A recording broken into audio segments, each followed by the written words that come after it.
Good evening, everyone. Great to have you back. On this week's show, in our Four Down segment, we're talking about Adrian Peterson. Is it time for the Minnesota Vikings to move on? We're joined by Peter Yannopoulos. He's a TV analyst for RDS and NCAA basketball. And on our Contender segment, we're talking about Aaron Rodgers. Should he be considered as an MVP? I also face off against ex-Canadian international soccer player Sandro Grande. We invite you, as always, to join us on our social networks at facebook.com/RBTL Sports, as well as on Twitter at RBTL Sports. It's happening right now, right here. It's time to read between the lines.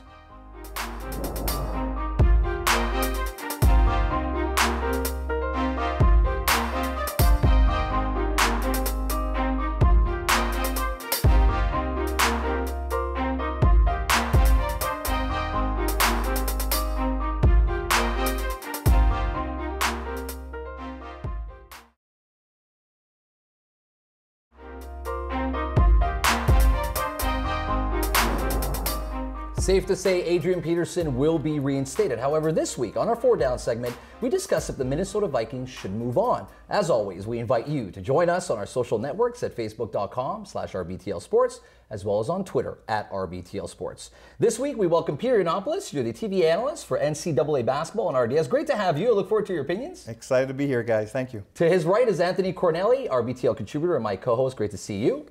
And last but not least, David Hurley, great to see you as well. You're one of my co-hosts. We're going to have you on. Look forward to your opinions. Well, I see you're sporting a little bit of a Mr. Rogers look going on. Yeah, it's a beautiful day in the neighborhood. Yeah, well, it's not a nice day in the neighborhood. If you're a Minnesota Vikings fan, there's a lot going on. There's a lot of purple pain, as they say in Minnesota. It's a tough time, and there's a lot of questions to be asked about the organization.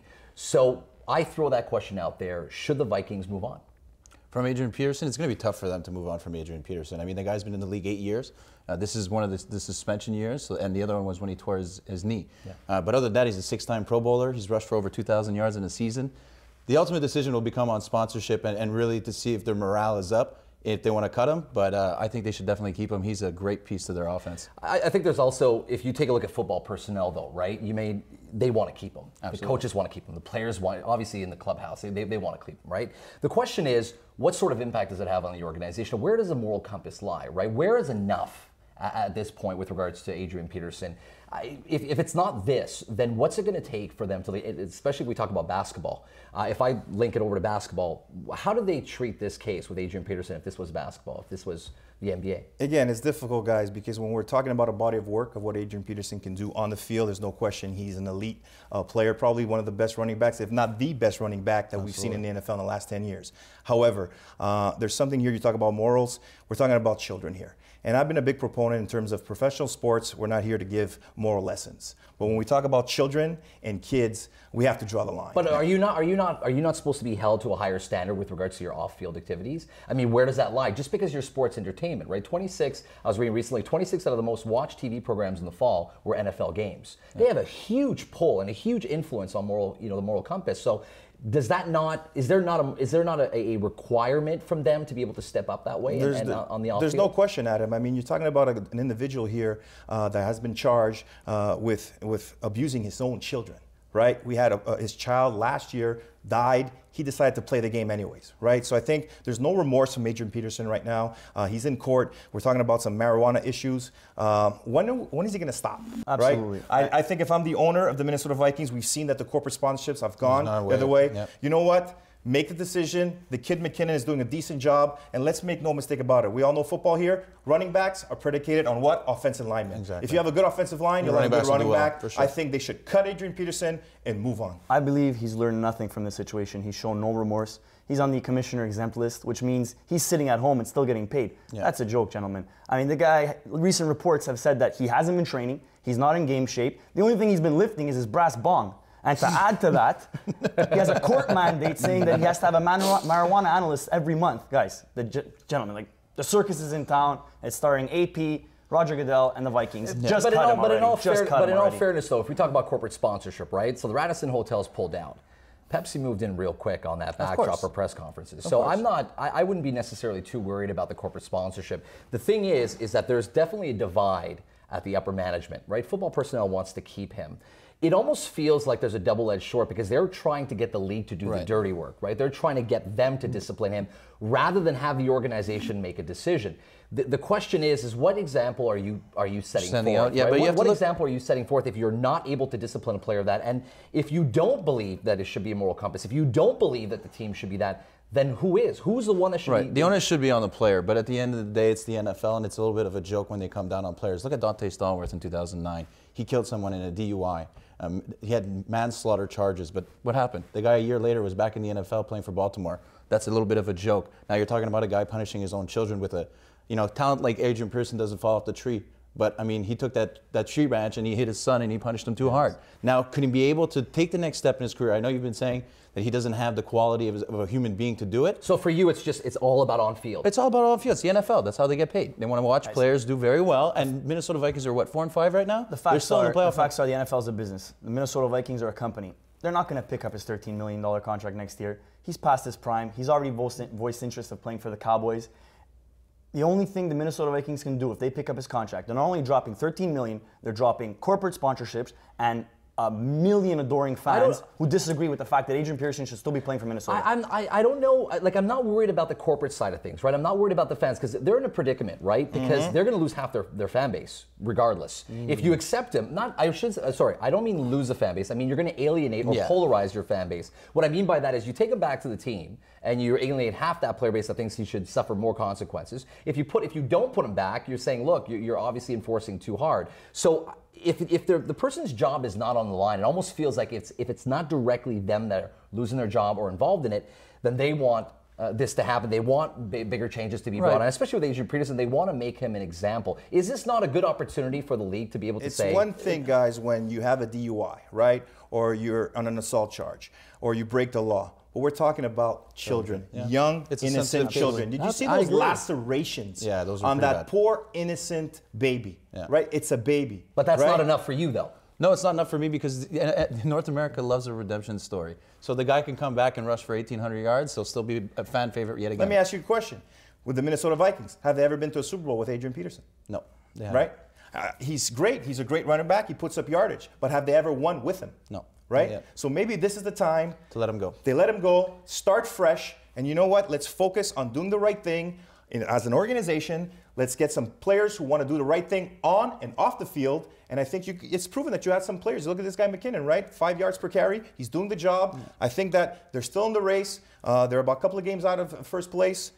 Let's move on from this situation. Forget Adrian Peterson. He needs help. He needs to be out of the league. We can't have a league full of players who beat up on innocent children. I'm sorry, gentlemen. Well, we'll also move on as we're switching gears. Stay right there. Love the energy you guys are bringing. Love it. We're going to be talking about our Pretender Contender segment. We're changing gears a little bit about Aaron Rodgers and what he did last week. Stay with us. Our Pretender Contender segment is up next. You don't want to miss it.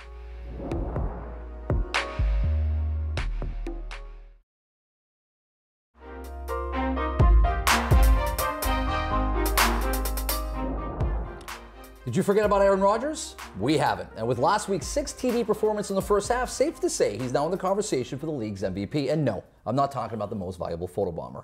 We welcome back this man right here, David Hurley. Great to have you. Glad to be here. To his right is Pierre Yannopoulos. Great to welcome you back. It was a pleasure. And we welcome to the show, Pierre. It's just great to see you. Gentlemen, Pretender or Contender, Aaron Rodgers, MVP. He's done some incredible things in his career. He's won it before. Is it too early to tell that he'll be the MVP this season? Do you think he's a pretender or a contender? I'll start with you, David. I think he's a pretender, to be honest. I mean, look, he's played against Detroit, he's played against Seattle, and he's played against New Orleans, and he's lost both those games, or all three of those games. He hasn't really stood out. He's beat up on the Bears. I mean, he's got close to 10 touchdowns in the last 2 games against the Bears, but he doesn't really beat up on a good defensive team. So I think he's a pretender, and I see him being in the top 3, but he's not going to win the MVP this year. Personally, I think he's definitely a contender.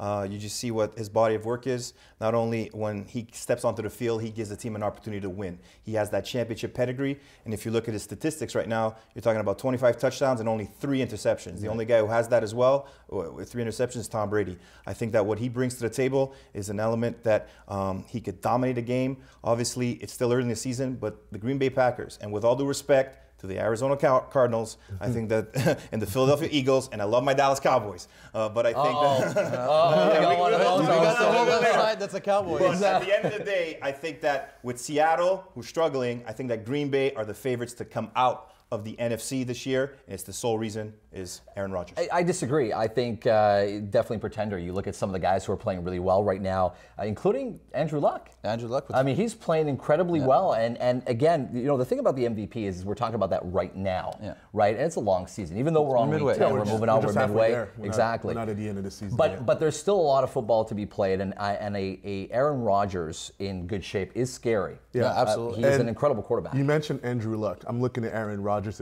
a guy that's done it before. Andrew Luck, second or third year.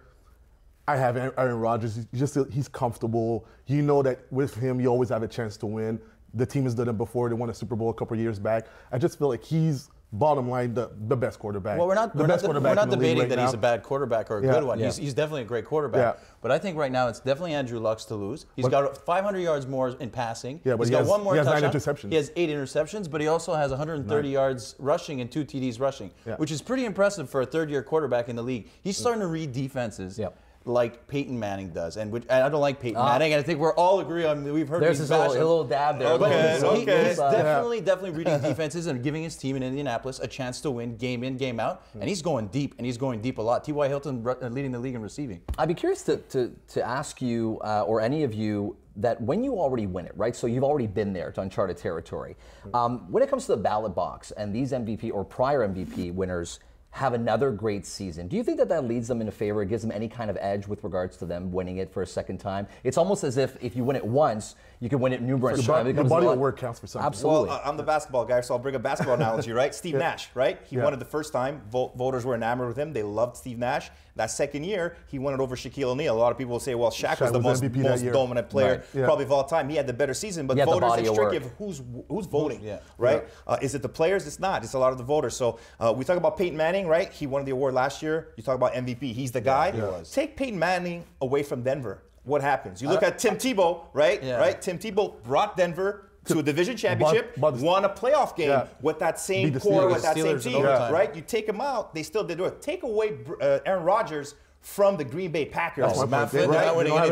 But then if we use that analogy, then take away Brady from the Patriots, and it's like going to be tough. It's going to be tough, but it's like you mentioned, it's the valuable in terms of being valuable right now. If you're Aaron Rodgers, if you take him off his team's going to drop off way more than the Patriots would or the Colts would. But doesn't that supplement? And it supplement to that the division that they play in. I think there's no denying that the AFC South is a way worse division than in the NFC North at the moment. Yes, at the moment, true. you take a look at Detroit and the Packers. They have to fight head to head. I'm not exactly sure. I really like Detroit playing in that NFC, and Aaron Rodgers has proved it, right? When he won the Super Bowl, when he won that Super Bowl, he had to win 3 games on the road as a wild card, and he did that. To me, obviously, Brady and Payne are always there, but you're looking at a guy in his prime right now who's won the award before. Yeah. He is the most dominant quarterback in the NFL right now. And with all due respect to Andrew Luck, we got to see a little bit more from him. Yeah. But 25 touchdowns and only 3 interceptions, 68% completion rate. That to me says that he's the number one guy. It kind of goes to the defenses that they played. They've played not the best defenses. The 3 games he's played against, well, 2 games he's played against good defenses in Seattle and in Detroit, he's lost. And if he's lost to those guys, what's he going to do in the future when he plays Detroit again, which is probably the team that's going to win the NFC? But be honest, in terms of a guy that's done it before, you know that Aaron Rodgers has done it before. If you take both guys, Andrew Luck and Aaron Rodgers, you know for a fact that he can take you to the promised land. Can you say the same for Andrew Luck? I'm not exactly sure. One thing that I do know, it was great to have you on the show. Congratulations on all your success. Great to have you. We look forward to having you back. For those who might not know you or know what you do, where can they catch you and some of the stuff that you're involved with? Well, we're starting our 3rd season with RDS Basketball, NCAA, where our first game will be on December 9th. So I'll be a TV insider and the TV analyst once again, heading into the March Madness. Obviously still working on TSN Radio as the NBA insider. The Raptors are doing good, guys. First place in the Eastern Conference. But we're busy doing those 2 things, and I'll love to come back on your show. Absolutely, guys. Great to see you. Thanks for doing this. Stay with us. The Spread is up next.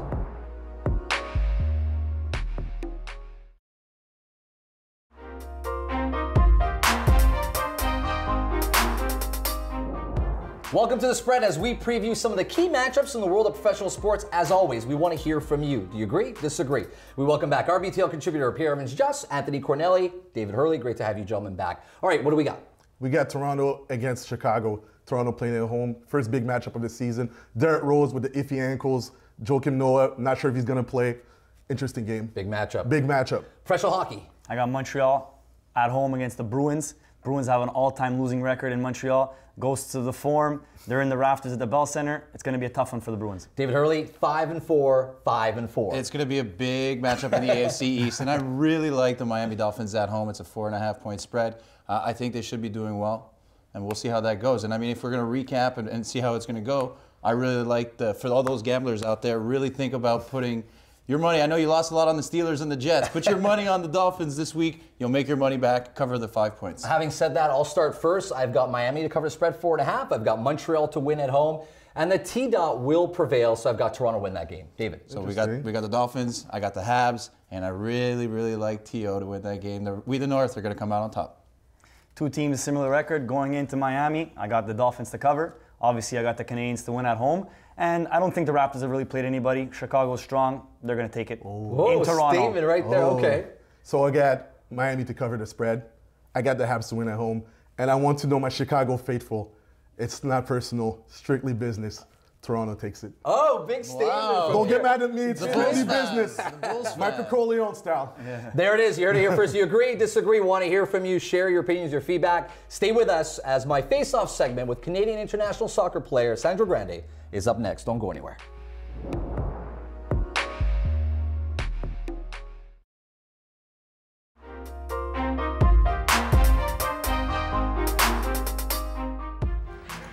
Serio. This is Simpson.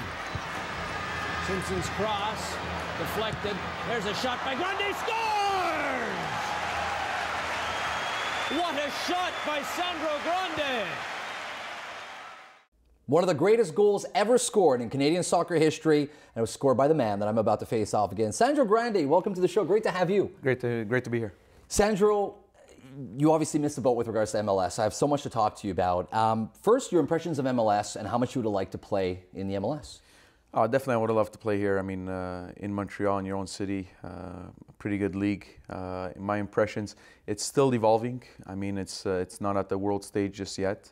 You know, obviously, they've got this English flair to it where it's back and forth and back and forth. It's not always the most pleasant football to be watching, but it makes for some exciting games. Are you pleased with the progress they've made, though, over the last couple of years? That Oh, you've definitely. seen? Yeah. Definitely, yeah. Headed in the right direction? Bringing in, you know, key South American players that don't make that much money, that in this league can do a real good job.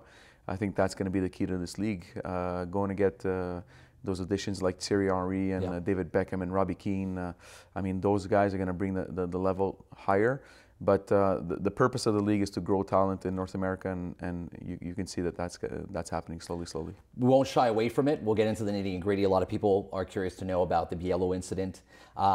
It's so funny because you see the difference between an incident that just happened recently versus yours. Almost felt like because of the picture, you know, you had mentioned it off camera, there was, you know, frozen in time. Talk to us about that moment, kind of replay it and how that all, you know, blew up and how you took it. Look, I mean, if I remember correctly, during that season, we were struggling. We lost a few games in a row. The team wasn't doing well. You know, tempers were boiling in the dressing room at times, in practices and sessions. Mm-hmm. So it was just, you know, an accumulation of things. Me and Mauro are roommates. We were roommates. We were very good friends. So, I mean, what happened on the field was just, you know, two athletes going at it. I mean, sure. That happens all the time. It happens all the time. I mean, I saw it with Aaron Robin and Thomas Mueller. This year, Marco Di Vaio and Felipe, it happened in one of the sessions. So, I mean, these things happen. I mean, it happened the other day with, if I'm not mistaken, Piqué Subban and Galchenyuk in sessions. So, these kind of things happen all the time. It's just that... Do you feel that you were unfairly targeted for that? Do you feel that the treatment that you received and the backlash you received for that was unfair? Do you think that if the team was winning at that time, you'd still... I've told many people this. I said, if that would have happened in Europe, nothing would have happened. Really? You know? Yeah, because, I mean, in Europe, there's a different mentality. Here in Canada, I mean...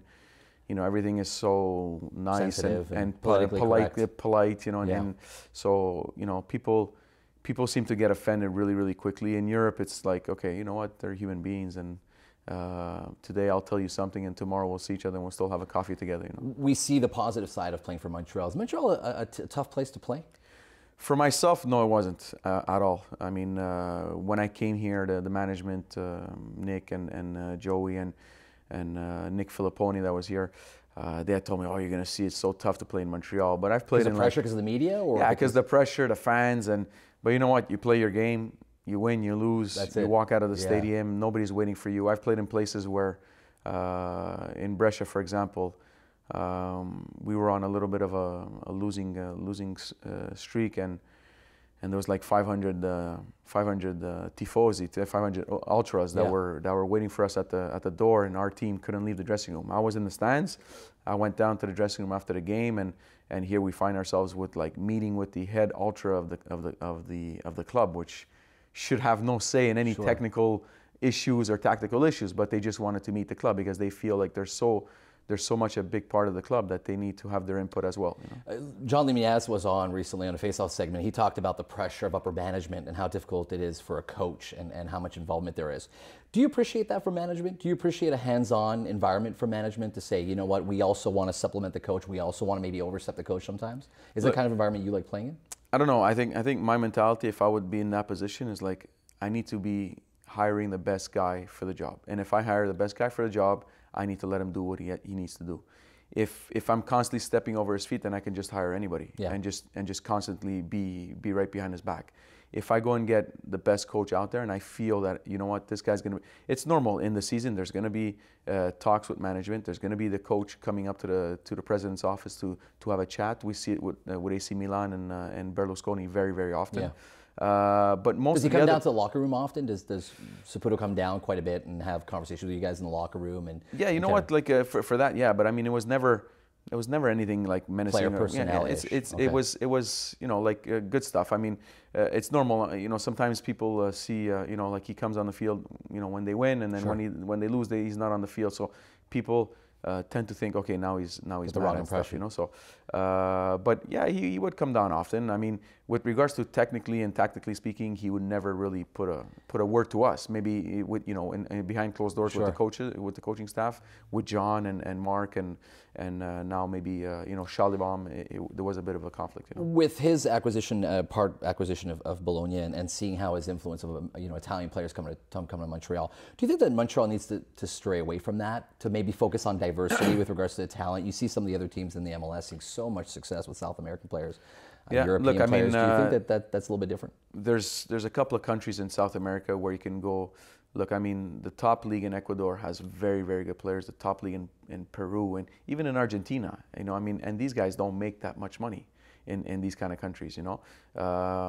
So tapping into that would be... Yeah, you can easily go get a Piatti, you know. Obviously, Piatti is a little bit more high profile, but you can go get some guys that can make a difference for you. The guys that Vancouver went to get this year, Morales and the other couple of forwards that they got.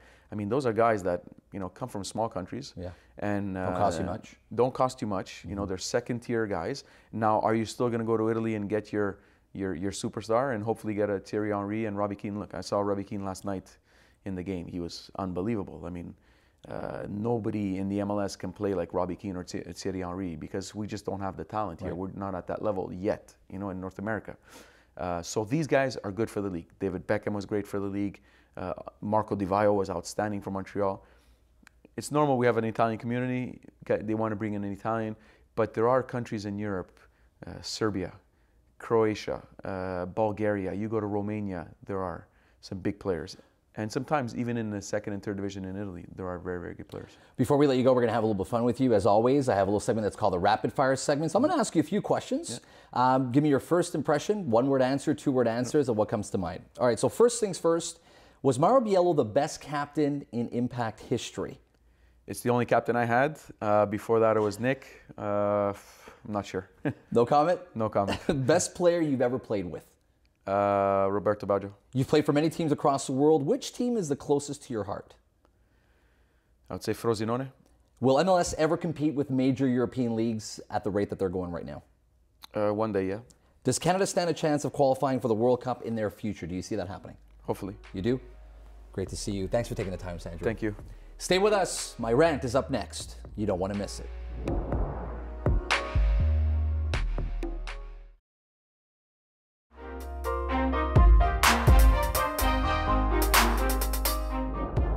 For the first time ever, college football will determine its national championship competitors with a 4-team playoff-style bracket.